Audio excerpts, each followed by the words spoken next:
Chances are, if you went to high school in the United States, you read The Great Gatsby, and you were taught this story of great love, ambition, and the pursuit of the American dream. But what if that's not what the story was about?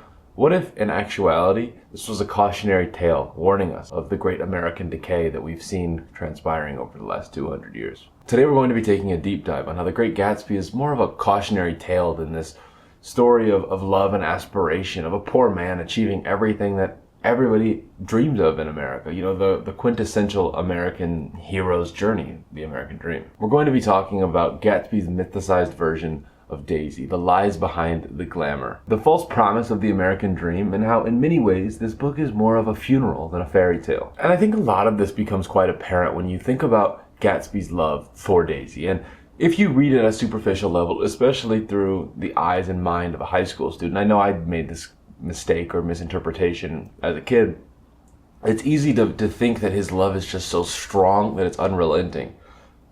But Gatsby doesn't really love Daisy, right? He loves what Daisy represents. He loves that Daisy is a way for him to solidify his worth and his belonging in that upper echelon of society. Yes, he has the money. Yes, he has some modicum of success, though to be fair, it's not really the level of success that he wants, right? He's got all the money, yes, but to be part of that upper class society, you know, that Tom and Nick and all these people are a part of, you need money, but the money's almost a given. So you throw the money out and then you think about, you know, the prestige. How do you make the money? Who are your families? Where did you go to school? All these things. Gatsby has none of that, but he has this money that he's earned in, you know, fairly dubious ways. And through this, he is obsessed with this notion of rewinding time and changing his own personal history so that he can be one of them in a way that deeply belongs. And being with and marrying Daisy, you know, taking her from Tom, is a way of possessing the qualities that she has deeply embedded within her, the qualities that she has carried with her throughout her entire life. And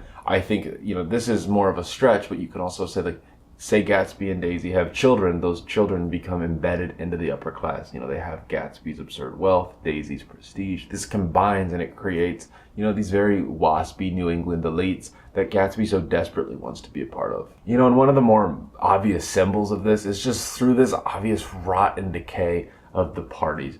You know, he's having these beautiful parties, and I wish that the film was a little bit better. I'm not really a big fan of how it's portrayed, especially the Jay-Z inclusions. I think that the film, in all honesty, is a bit of a mess.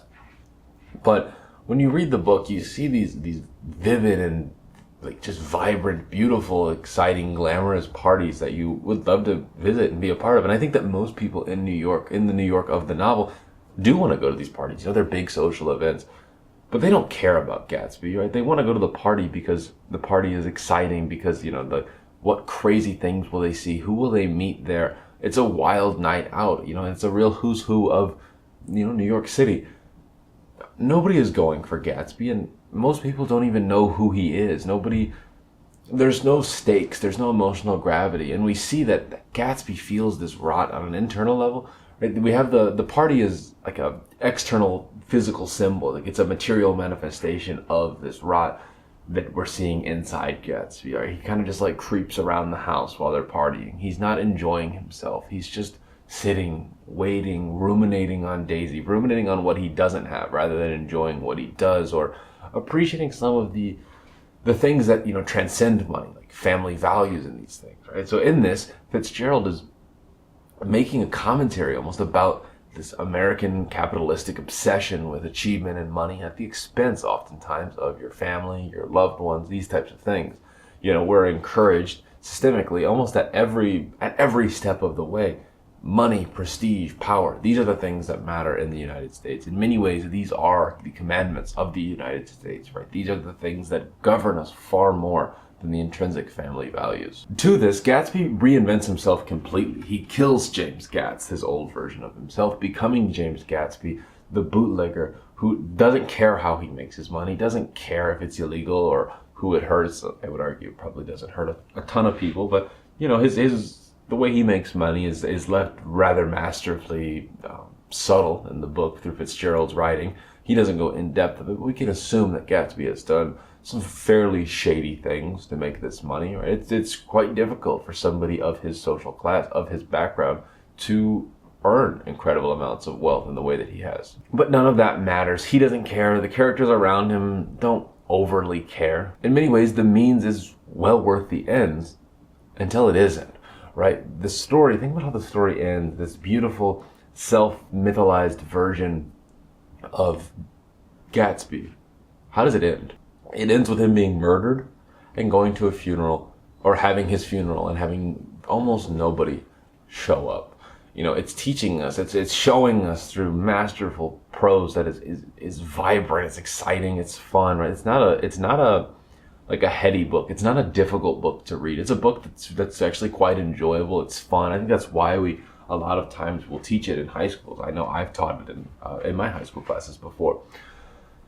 But we do it because it's fun, because it's accessible. It's not as, you know, weighty as some of the Hemingway books, and of course those are ripe with action and whatnot as well, but not, I would argue, to the same degree as Fitzgerald. And so he's communicating these like very firmly anti-capitalist notions, these ideas that, you know, maybe the things that we are valuing in America, you know, these deeply intrinsically Americana values, maybe they're not all that they're cracked up to be. Maybe that we need to be looking deeper into the things that transcend class, that transcend monetary gain, power, authority over both ourselves and our others, right? We're trying to push back against this idea that you should like turn yourself into a myth, turn yourself into a legend in pursuit of what, you know? Think about what you have, what comes with you as you are born, when you enter the world, you know, family, communion, community, like these ideas that are bigger than the amount of money you have, because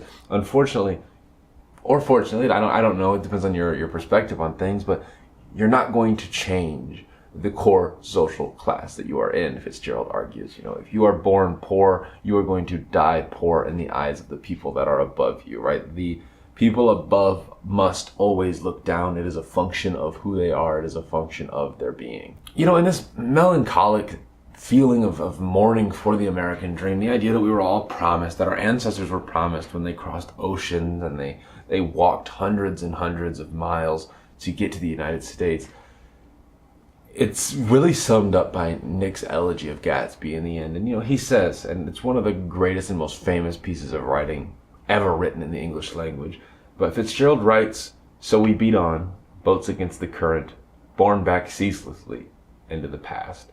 You know, and this is not a celebration, right? It's a mourning. It's about the futility of the things that we claim matter most in America. And so when we think about these big ideas, I think that they're more important now than they've ever been. This isn't a story about a small snapshot into America. This isn't about 1920s America. This is about something that is so deeply embedded into the very fabric of the country that I've spent the vast majority of my life in. We all create and curate and craft and just, you know, obsess over these curated personas of ourselves that we create, whether it be Instagram, TikTok, whatever, it doesn't matter. And we become Gatsby on a much smaller scale. It might be, you know, you might be a 10th, 11th grader in a high school English classroom, and, you know, you don't have these mansions and these crazy parties, but you're tweaking things about yourself. You're manipulating the truth to become something that you think you want, but maybe you don't intrinsically want. That you're trying to become something that you think will lead to you being accepted by the people that you feel yourself looking up at and feeling yourself being oppressed by.